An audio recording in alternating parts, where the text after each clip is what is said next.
Chapter 7, Women in the Renaissance. The Big Question: what opportunities did the Renaissance movement afford to some wealthy women of the time? Although many Renaissance women ran a household as expected by the cultural norms of the day, some women became powerful and influential despite all that stood in their way. One such woman was Isabella d'Este. Isabella was born in the Italian city-state of Ferrara in 1474 CE. Fortunately, her father, the Duke of Ferrara, believed in the importance of educating both his sons and his daughters. Isabella blossomed into a brilliant student. When she was only 6 years old, she knew Latin and Greek and played the lute, a popular instrument during the Renaissance, similar to a guitar. She was a feisty little girl who could and would debate anyone on any topic. Other children called her La Prima Donna, or the First Lady. Engaged at 6. As was the custom long ago, the Duke of Ferrara arranged marriages for his children. Arranged marriages allowed powerful families to form political ties and alliances with other powerful families. So at the tender age of 6 years old, Isabella became engaged to Francesco Gonzaga of Mantua. But he was much older, all of 14. The wedding took place when Isabella turned 16, a normal age in those times for a girl to get married. Through this marriage, Isabella became related to many ruling families in Italy. After Isabella moved to Mantua, a beautiful city in northern Italy, she wasted no time getting involved in the politics of the city. Francesco was often away fighting one battle after another with various city-states and countries. When Francesco was out of town, Isabella skillfully governed the people. In 1509 CE, while Francesco was leading troops against the city of Venice, he was captured and put in jail for several years. With Francesco gone, it might have seemed like a good opportunity for the princes of unfriendly city-states to try to take over Mantua. But Isabella made it clear to potential enemies that she was very much in charge and they had better not try anything. While Francesco was in prison, she managed to fight off enemies and form strong alliances with other rulers.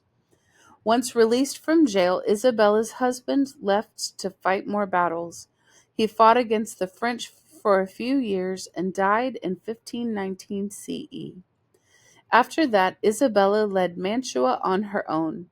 She kept her enemies out and made certain that both Mantua and her home city of Ferrara stayed independent and unharmed. A passion for the arts. Not only was Isabella an outstanding ruler, she was also a great patron of the arts.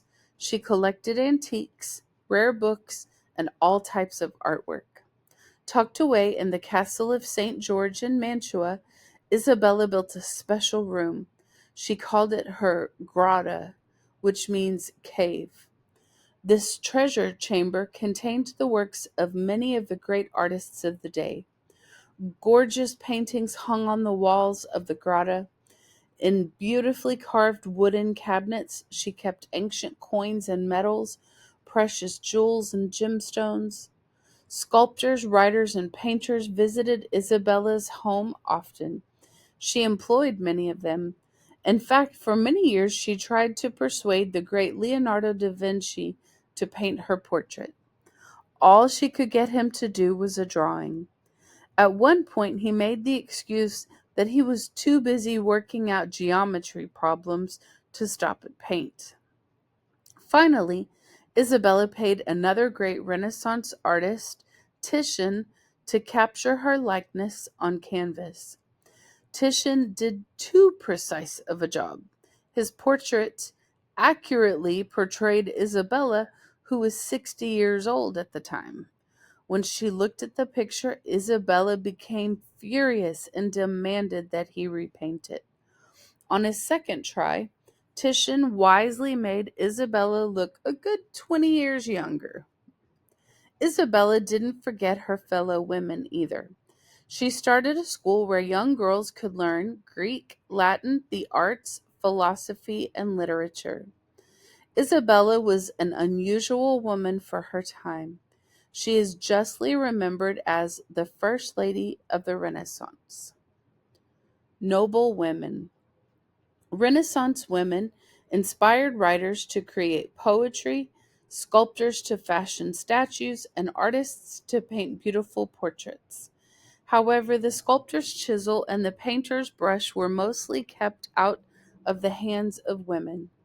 Although Renaissance men believed they could do almost anything, they didn't think the same of women. Men of the Renaissance believed that a young lady born into a noble, wealthy family had three duties. Number one, she should marry a rich man from an important family. Number two, she should be loyal to that husband. And three, she should give him sons. Overcoming obstacles. Some women overcame the obstacles of their time and became respected artists in their own right. Well known for her portrait work, Sofonisba Anguissola, 1530 to 1625 CE, is one of the earliest known female artists. Most female artists of the time were daughters of painters. However, Sofonisba's father was not a painter but a wealthy nobleman. The oldest of 7 children, Sofonisba had 5 younger sisters and a brother. Her father, Amilcare Anguissola, read and lived by the famous words of Castiglione's The Courtier, including the importance of educating young women. Both Sofonisba and her sister Elena lived and trained with prominent local artists. Under her father's encouragement, Sofonisba received early inspiration from notable artists, including Michelangelo. As a young artist, Sofonisba trained 3 of her younger sisters to be painters. Her most well-known works include many self-portraits and the famous family portrait Lucia, Minerva, and Europa Anguissola playing chess. Lucia, the painting captures a glimpse of noble family life during this time. One of the first known women to paint large figure paintings was the daughter of an Italian painter, Prospero Fontana. Lavinia Fontana, 1552 to 1614 CE, received patronage from the family of Pope Gregory XIII and painted portraits of many well-known individuals. Recognized for her attention to detail and the use of vibrant colors, her self-portraits and family paintings were reminiscent of Sofonisba Anguissola. Lavinia married lesser-known artist Gian Paolo Zappi, who ultimately worked as her agent. Renaissance style. During the European Renaissance, there was more freedom in the style of dress, and headdresses allowed more hair to show than had previously been considered acceptable. The high collars and starched ruffs or pleated collars of this period led to upswept hairstyles that were sometimes formed over a wire frame in a heart shape.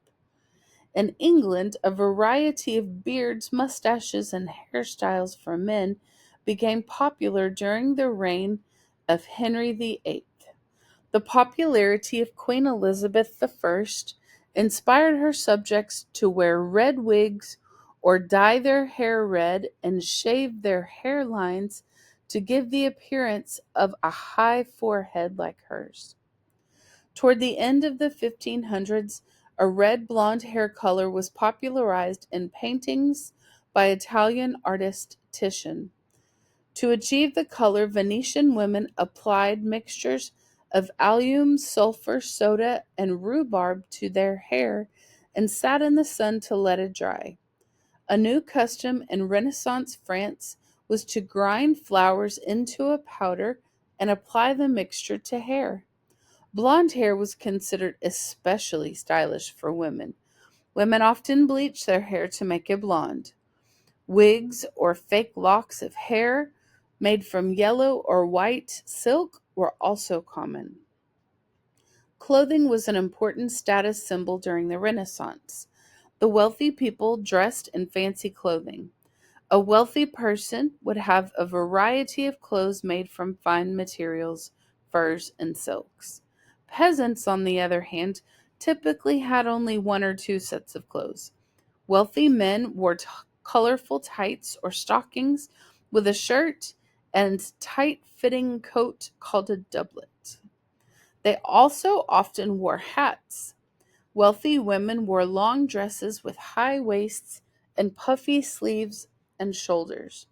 Sometimes their dresses were embellished with embroidery stitched with gold and silver thread. Women had elaborate gold jewelry decorated with expensive jewels like pearls and sapphires.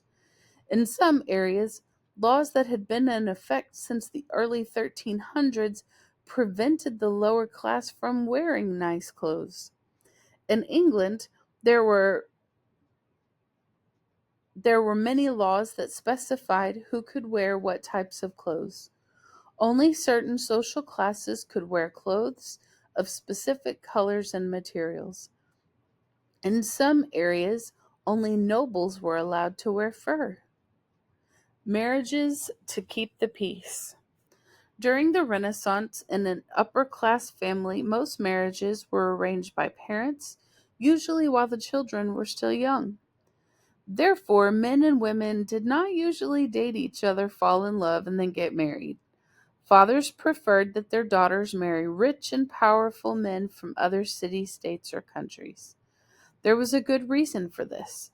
When the daughter of a prince in one city state married the son of a ruler in another city state, the two families would be much less likely to go to war.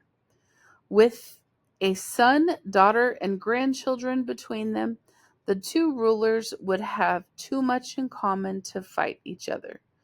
This practice of arranged political marriages became common all across Europe. After a while, many of the ruling families were related to each other.